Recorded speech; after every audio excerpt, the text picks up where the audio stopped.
Do you have a marketing plan for capturing and attracting paying clients? Well, okay. If not, I'm going to assume you don't, right? Most of us are trying to like just throw paint against the wall, or is it spaghetti? I think it's throw spaghetti against the wall and trying to see if it sticks.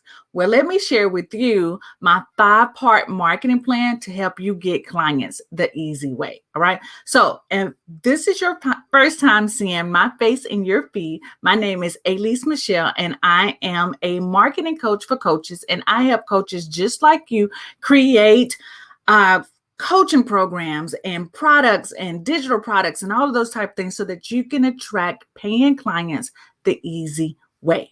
All right. So let's get into it. Now, most of us, like I said, if we are our first time trying to get clients online or try to sell our digital products, we really don't have like a structured marketing plan to make that happen. Well, that's where I come in. I'm going to share with you my 5-part marketing plan. So if you don't have any paper, pen, or whatever, get some paper and pen right now so that you can take down these 5-part elements. If I can get my words out.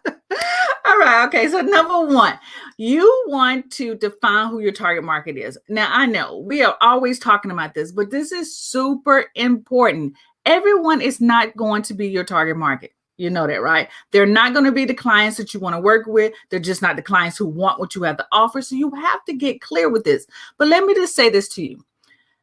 The market that you probably start with will not be the market that you end with. Okay. So don't get stuck on trying to make sure that this market is perfect. You have to really test out to see which market is going to work for you, because maybe you put out an offer to single moms who need relationship issues or solutions, right? And you realize that, okay, the age bracket is between 25 and 30. And you realize that the 25 to 30 age bracket doesn't want what you have to offer, or they can't afford your product. So you don't change your product or your pricing, you change the target market. So just know, I just want to say that to you. The first part of it is to define your target market, and it will change as you grow and get clear about your offers. Okay. Number 2 is you want to get clear on your message. Now, this is where this is really important, because once you know who you help, how you help them, and the solutions that you help them with, then you stick with that. And once you have that core message, you put that core message on everything. It becomes your Instagram bio, becomes your Facebook bio. It becomes part of your elevator pitch when you're doing networking events. That's when you know who you're working with, and the people who want to work with you are clear about what you do. So get clear on your marketing message, okay, or your core message, okay? Number 3 is you want to create an irresistible offer, a freebie.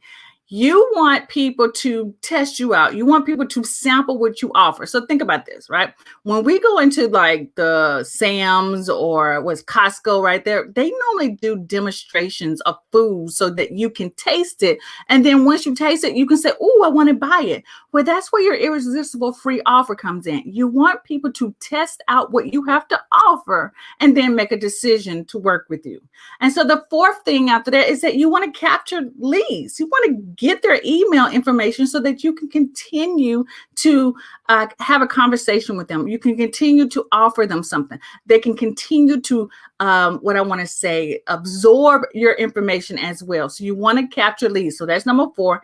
And number 5 is once you capture those leads, you want to nurture those leads. Don't put them on your list and never email them with anything else, or just send them a message. You want to keep nurturing them so that they can remember you. They might not be ready to buy from you right off, but you never know. If you're sending out an email every week, once a week at least, and you're touching base with them, letting them know what's going on in your business, they're going to remember you and eventually buy from you. All right. So those are my 5-part parts of a marketing plan that you can put in action. So I hope you took notes on that, and that I hope that helps you out of sitting down and making a marketing plan for yourself so that you can get paying clients. All right.